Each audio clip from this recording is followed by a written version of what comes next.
what the old generation was. Tonight, Chris Blatchford begins a Fox Undercover investigation into this underground world and the message it's sending out. Chris. Well, it is a message that has hit the mainstream, and perhaps we should all be listening. That same anger and frustration very clearly raised its head this summer during a concert in San Bernardino County, a concert that could be considered a microcosm of what punk has become.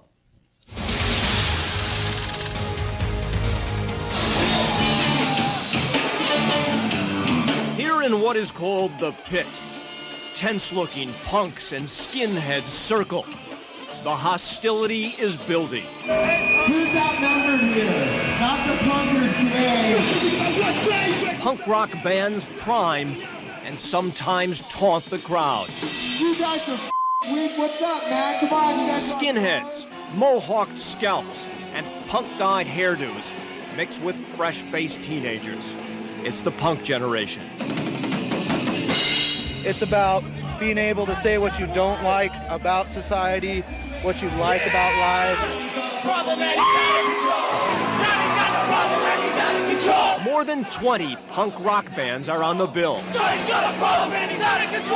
An estimated 11,000 punk fans in the crowd, the largest ever in Southern California. It's not about going against society, it's not about anything, it's just about having fun, that's it. That's all everyone comes out here to do, dude. But here in the pit, during a breakout of slam dancing, it is a peculiar form of fun. Get hurt! You gotta get hurt! You gotta get hurt to have fun.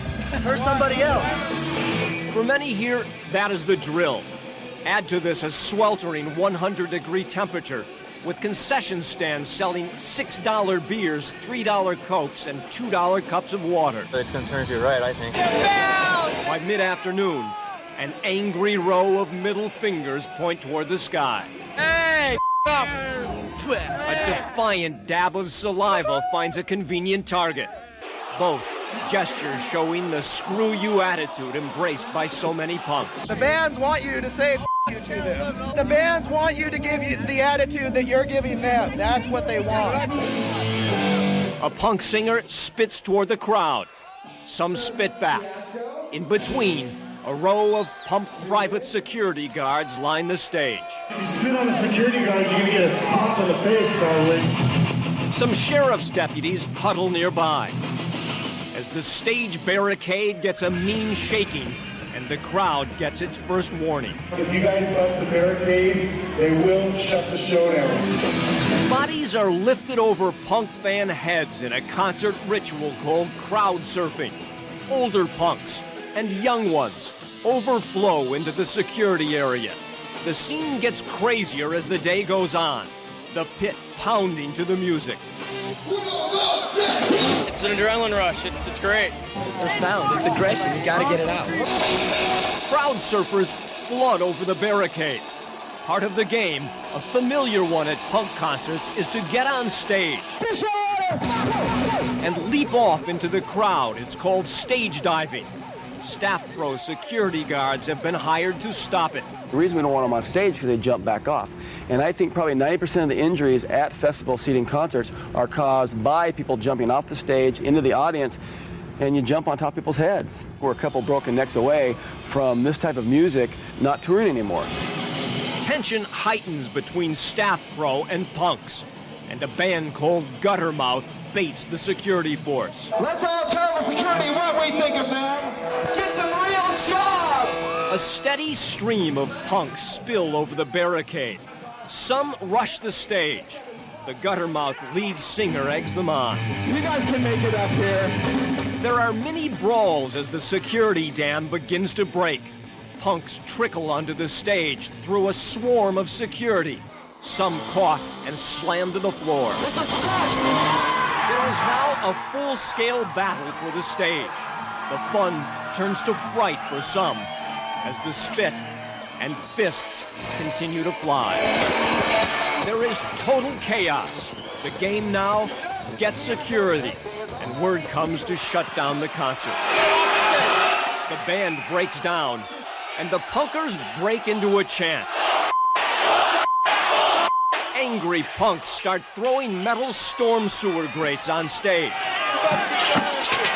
To cheers from the crowd,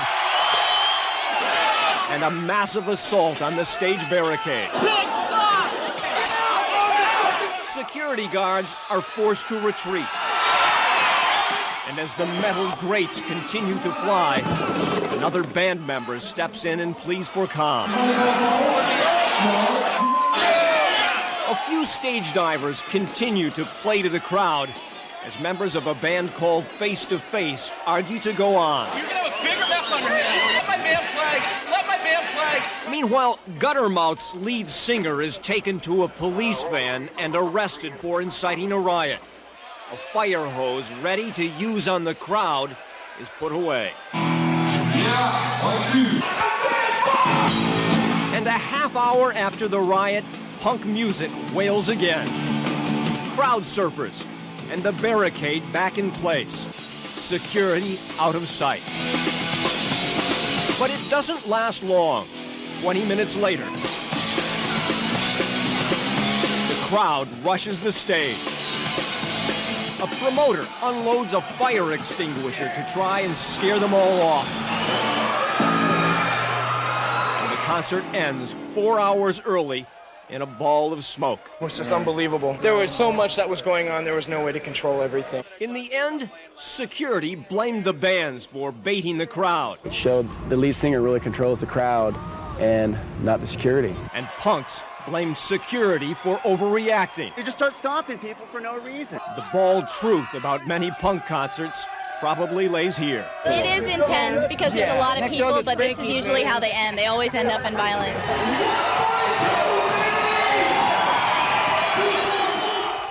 And if a punk concert does not end in violence, even the most dedicated punk rocker admits there is always at least one fight. Some note the same could be said of a Raiders game. But clearly there is a punk rock dynamic that begs for an explosion. Tomorrow, a look at the ingredients to punk chaos. Man, that is a wild scene. Pretty wild. All right, we'll see you In tomorrow. America, every generation has a right to be stupid. All right, thanks a lot, Chris. Joining us now for an inside look at some of that steam in the second part of his series called Punk Invasion. Chris? Well, the punk movement revels in anger and a rejection of the norm. But wrapped up in that package, there is a mixed bag of different skinhead groups, punks, and regular-looking teenagers. All that can be quite confusing. So how's everybody doing rock and roll all right? The punk rock band here on stage is appropriately called the Vandals. I think there's something wrong with every single person here, including me. In the audience here at the Blockbuster Pavilion in Devore, there are thousands of punks, skinheads, and straight-looking kids. Punk music brought them all here. The music, man. It's like the 60s, but it's the 90s.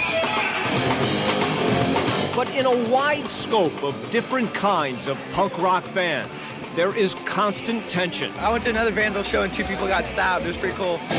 You ain't taking no job. And here at the edge of the concert, a white supremacist with a white pride tattoo is attacked by a punk rocker, who afterwards breaks loose from sheriff's deputies and takes off running. When deputies later catch up with him, there is a rush from the anti-cop crowd. They're breaking the sprinkler heads off. Metal sprinkler heads become missiles. Deputies become the targets. Anything handy becomes a weapon as the simmering mob moves forward.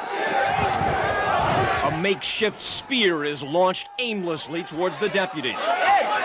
Deputies who eventually use pepper spray to subdue who they believe are the instigators of this mini riot. At least 4 are arrested. The crowd goes back to the concert. Each punk fan part of the weave in an odd quilt of clashing groups. Punkers suck. I'm not a punker. I'm conservative.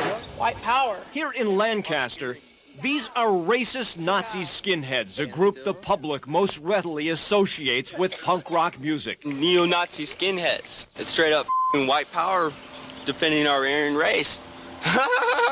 You know, what else are you supposed to do? In contrast, this group called Sharps, Skinheads Against Racial Prejudice, say you are supposed to live in unity with all other races of people.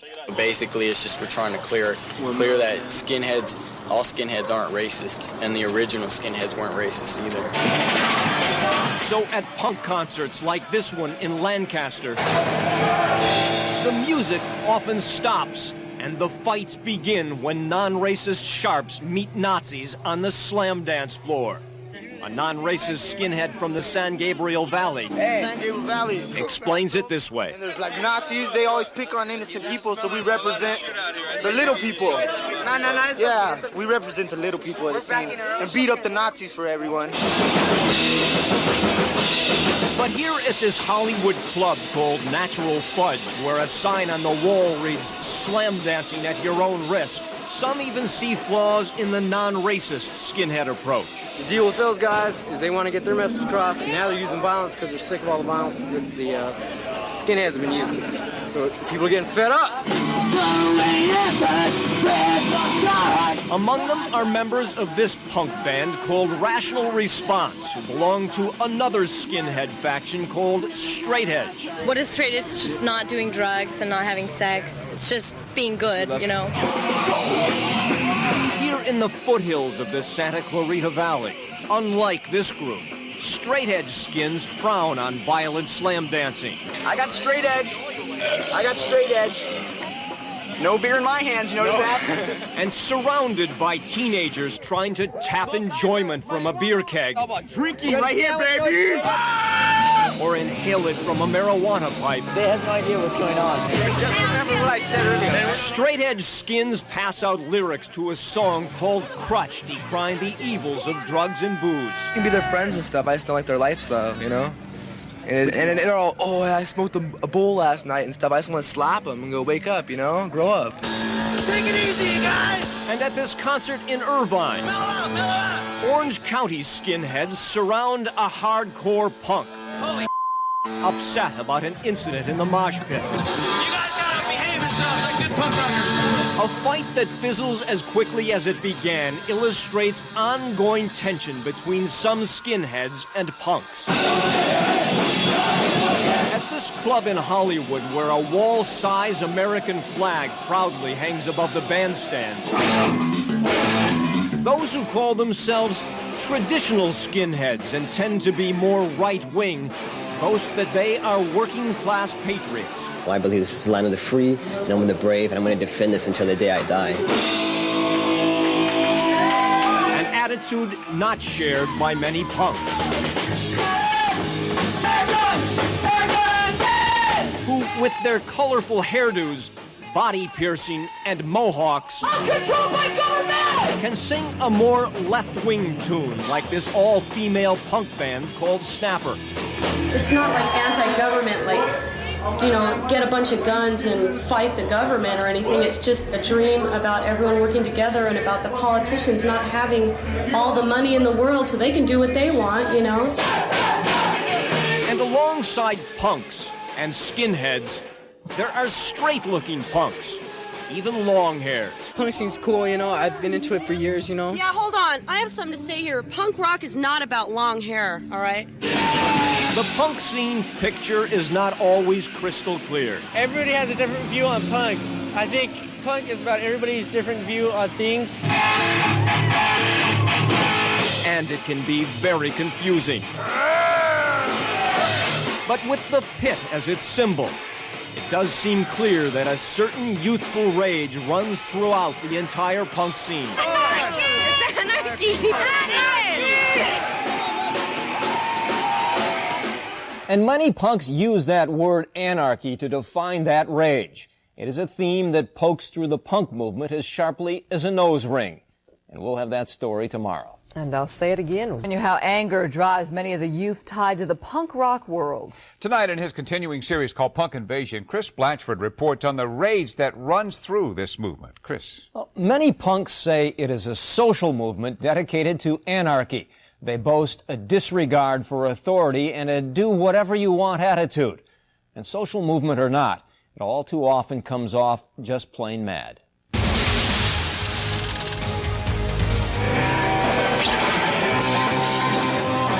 This is a typical underground gathering of punk rockers. Most here affiliated with an anti-Nazi group of punks who call themselves the Mental Squad. What's up? Some are skinheads, some are not. Someone torched that thing. And about 24 of them, much of the time, hang out here in Uptown Whittier. What? Why are you trying to kiss me for? Tonight, there is trouble. The Rejects, teenage female enforcers for the Mentals, are angry at a 15-year-old runaway who was flirting with their guys. But it is the flirt's friend who gets involved that ends up taking the beating. It is ugly. The victim, bruised and shaken, is left in a fetal position on the sidewalk. Her attackers don't even know her name. But the Mentals' 15-year-old Melanie gets punk admiration for a job well done. I thought it was cool. It's a punk rock world. You got to survive out there. And the fight illustrates a hair-trigger anger that runs through much of the punk movement. She stood up. She's actually and had a sock her in the face. But for many punk rockers, the anger plays out here in the pit. The music and lyrics often as rough as the action. Casper plays in a band called Teenage Rage. This is a generation that gets a lot of rage, and this is where we come to let it all out. All at one time, we let the rage out in the pit. But ultimately, it seems that rage spills outside the pit. Here in Long Beach, which started out as a fundraiser for the baby of a punk who recently died of an aneurysm, eventually brings some uninvited guests. They're hanging outside, causing problems, leaving a mess. Police say the punks have no permit for a band, and illegal drinking has moved outside. The police delegation is not well received. And the pit gets wilder as police slowly begin walking people out. And at one point, rebellious punks lock the cops out. The attitude is familiar even to punks who weren't there. Just doing whatever the you want, not caring about what anyone says about you or nothing, dude. Just saying it. It's authority. Back in Long Beach. Let's go. Break it up. The resistant crowd is finally dispersed without a major incident. It ain't over till there's no government left. I want to church. But here in Highland Park, the punk spirit is peaking. At a place called the Anarchy Center, fans make it clear the punk movement is not all about music and beer. There's deep social involvement. We're a political group. We advocate anarchism and free thought. Here, a punk band called Naked Aggression plays to a racially mixed crowd of punks, skinheads, and straight-looking teens as they struggle in the pit under the banner of anarchy. The message is there are lots of things that are wrong with the society that we're living in, that people need to give serious thought to changing, and that this is the way we feel. And trying to just make the world a better place by rejecting all of the materialistic values that are shoved down our throat from the time we're born. And that, says one anarchist, is what punk music is saying to the youth of America. This punk gathering is eventually shut down by police. I said, bartender, 4 more beers! But other punks and punk bands at an ever-increasing rate are seeming to pop up and even fall down without any burning social philosophy at all. A lot of Americans like to drink beer. A lot of Americans like to drink beer, and that's what we stand for, beer drinking. And it is clear the punk movement message can be a little fuzzy. Really, we're about screwing up the government. No, we're not. We're about just having fun. We don't stand for really anything.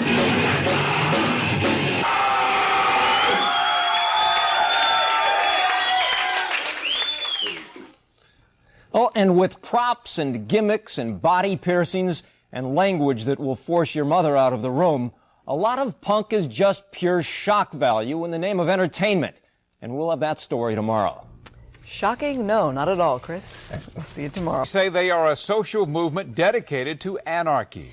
But But in his series, The Punk Invasion, Chris Blatcher reports it can be something altogether different. Chris, explain that. Well, for some, punk spells out their own brand of fun. And at the root of the amusement is plenty of beer, shock value, and just plain old entertainment. My name is Rocket, and I'm Rebel Rebel's #1 groupie. Rebel Rebel rules. Cigarette. This guy has a talent for... Give me that cigarette. Damn it, give it to me. Give it to me. putting cigarettes out on his head. I do not do drugs. I am schizophrenic. And it's all a punk put-on by a band called Rebel Rebel. The undisputed heavyweight punk rock champions of the world.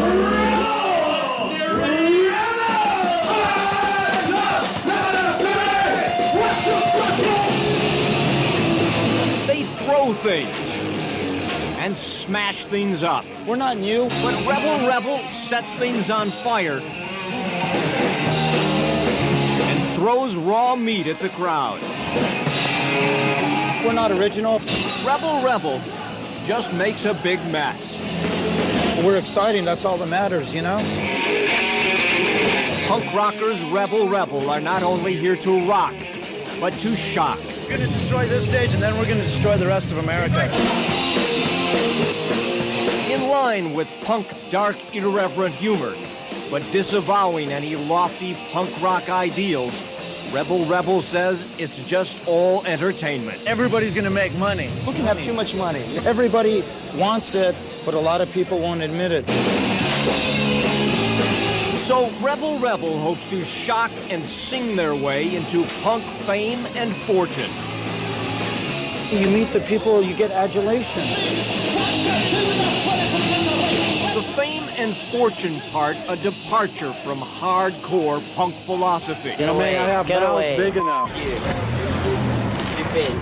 A punk philosophy that clings to the underground antisocial attitude. By my appearance, by the way I live, I define myself as separate from society.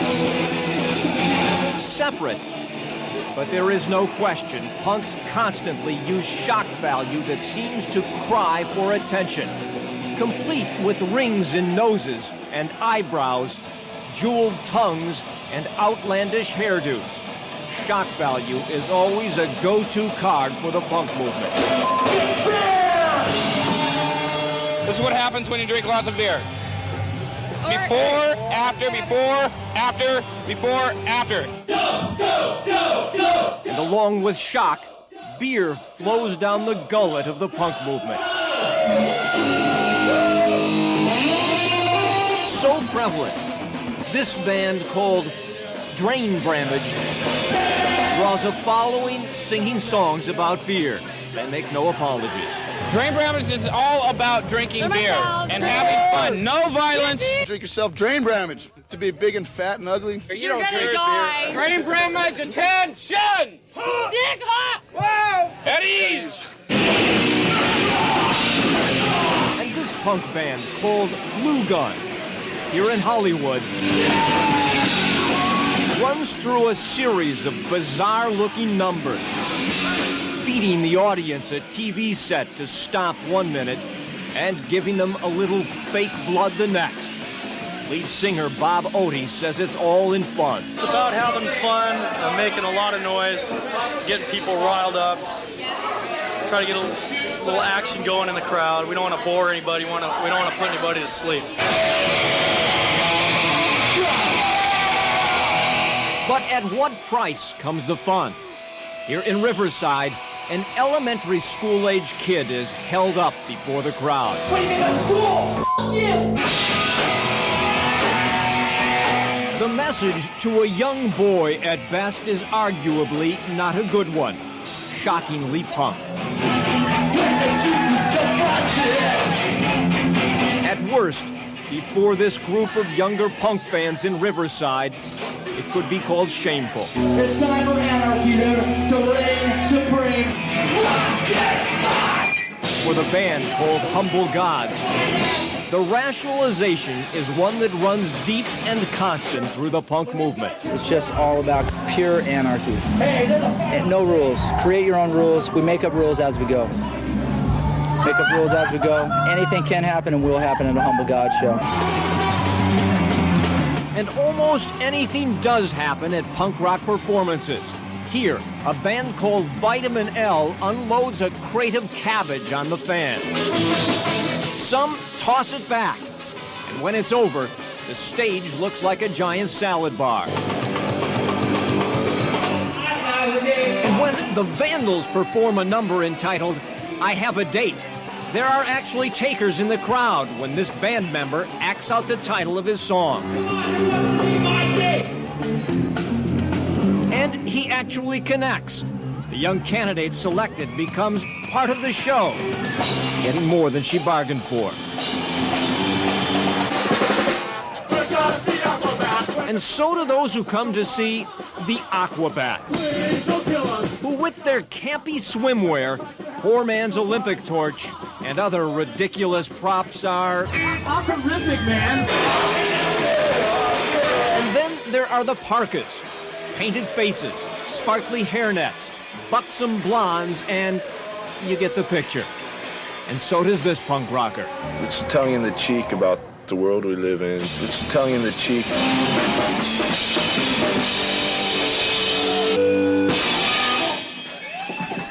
But the tongue is not the body part most identified with the punk movement. The mohawk or the bald head is probably more of the trademark. Tomorrow, we will focus on those skinheads who say they are misunderstood, but who many blame for the violence in the punk movement. All right, you'll explain that misunderstanding tomorrow? And there's a vicious rumor going around that John is going to be shaving his head. Oh, no, he's not. Stand by Thanks, for that. Chris. We'll see you All right, tomorrow. Chris. Well, the lead prosecutor of The Simpsons... Chris Blatchford takes a closer look at one punk faction that is always controversial. Chris? And that group is the skinheads. Even inside the punk scene, many blame the skins for most of the trouble. And many of the skinheads claim they are just misunderstood.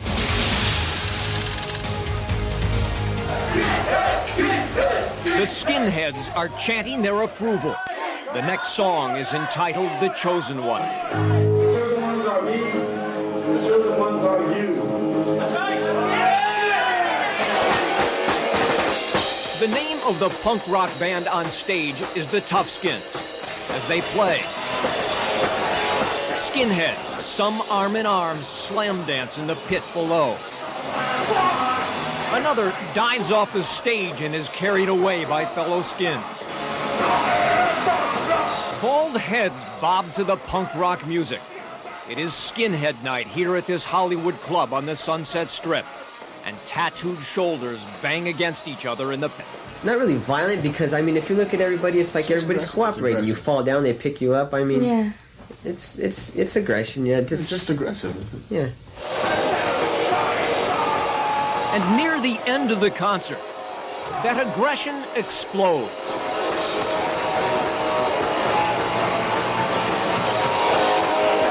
Two battling skinheads go into a clinch across the floor.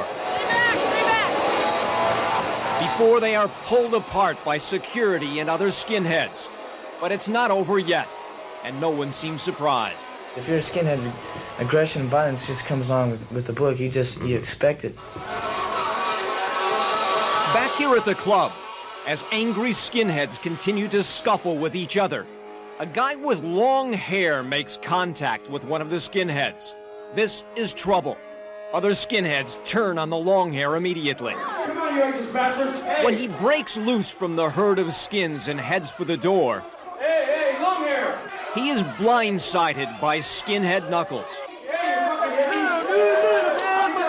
Get out of here! And when he hits the floor, is swarmed by bald heads and bare fists.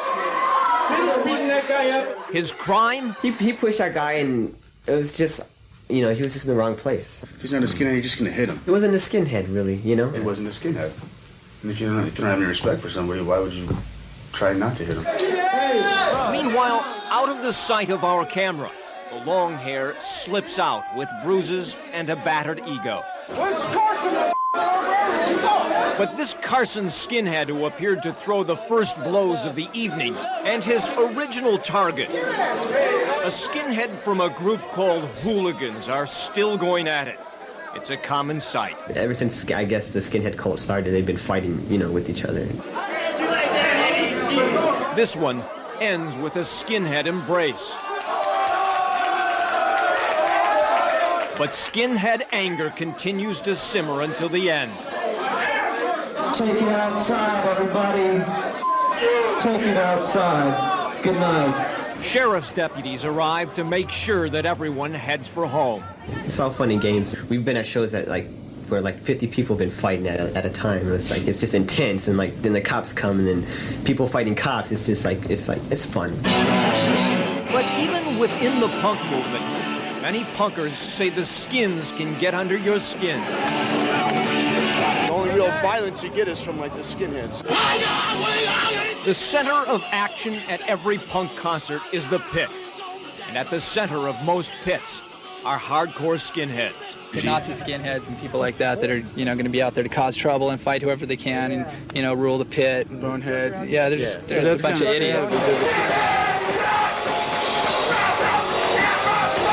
But skinheads are quick to point out most of them are not Nazis. They say they are patriots, and they are quick to defend themselves. Skinheads aren't bad people.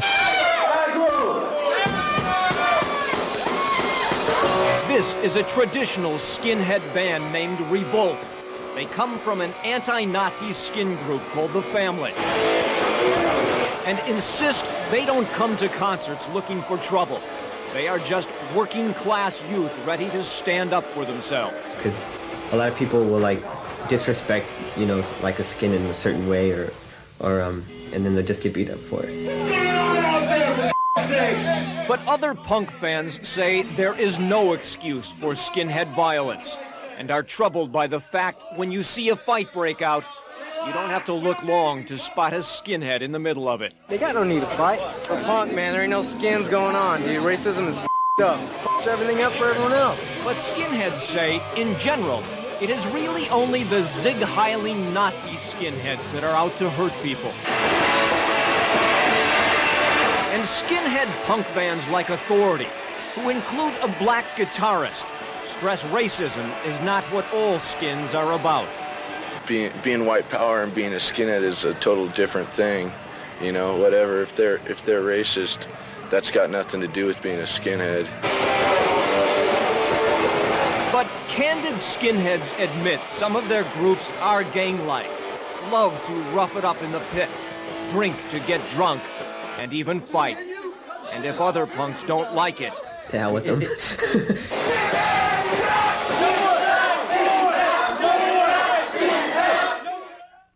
Several large L.A. area skinhead groups last January launched a truce to bring peace back to the mosh pit after a rash of beatings and shootings.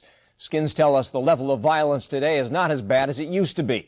And interestingly enough, many skins say one reason they are so quick to fight is because they feel oppressed by society. Quite a movement there when you think of the punks, too, that you profile all week long. Yeah, it is. It is. I mean, the factions, you talk about one faction and you offend another one because there's so many. There is really, there's unified thought in certain areas, but everybody else has a little different view of what punk is. Thanks for the inside look. We'll see you, Chris. Thanks, Chris.